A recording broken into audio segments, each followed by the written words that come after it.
ইতালিস্থ মানিকগঞ্জ জেলা সমিতির অভিষেকে প্রধান অতিথির বক্তব্যে বাংলাদেশ দূতাবাসের প্রথম সচিব মিয়া মোহাম্মদ মাইনুল কবির ঐক্যবদ্ধভাবে প্রবাসীদের কল্যাণে সকলকে আত্মনিয়োগের আহ্বান জানিয়েছেন।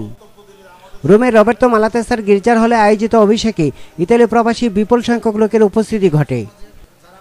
সংগঠনের সভাপতি আনোয়ার হোসেনের সভাপতিত্বে এবং রেজাউল করিম মৃতার উপস্থাপনায় আলোচনায় অংশগ্রহণ করেন বৃহত্তর ঢাকা সমিতির সভাপতি প্রাণকৃষ্ণ সাহা পরাণ, সাধারণ সম্পাদক আনিমুর রহমান সালাম, বাংলাদেশ বিমানের country manager M A Taher, সমিতির প্রতিষ্ঠাতা আব্দুল মোতালেব মোল্লা, সাধারণ সম্পাদক মফিজউদ্দিন সহ আরও অনেকে।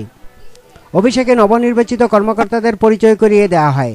এছাড়া মঞ্চে কমিটির বিভিন্ন নেতৃবৃন্দ ছাড়াও রাজনৈতিক ও সামাজিক সংগঠনের নেতারা উপস্থিত ছিলেন। শেষে মনোজ্ঞ সাংস্কৃতিক পর্বে রোমের শ্রেষ্ঠ নৃত্যশিল্পী প্রিয়াঙ্কার নৃত্য ছাড়াও বিভিন্ন শিল্পী সঙ্গীত ও নৃত্য পরিবেশন করেন।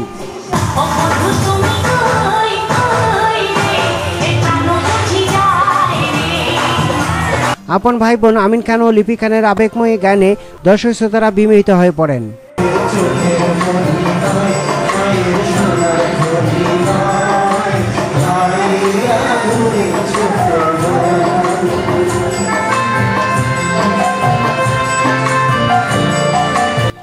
Hasan Mahmud, ATN Bangla, Rome, Italy.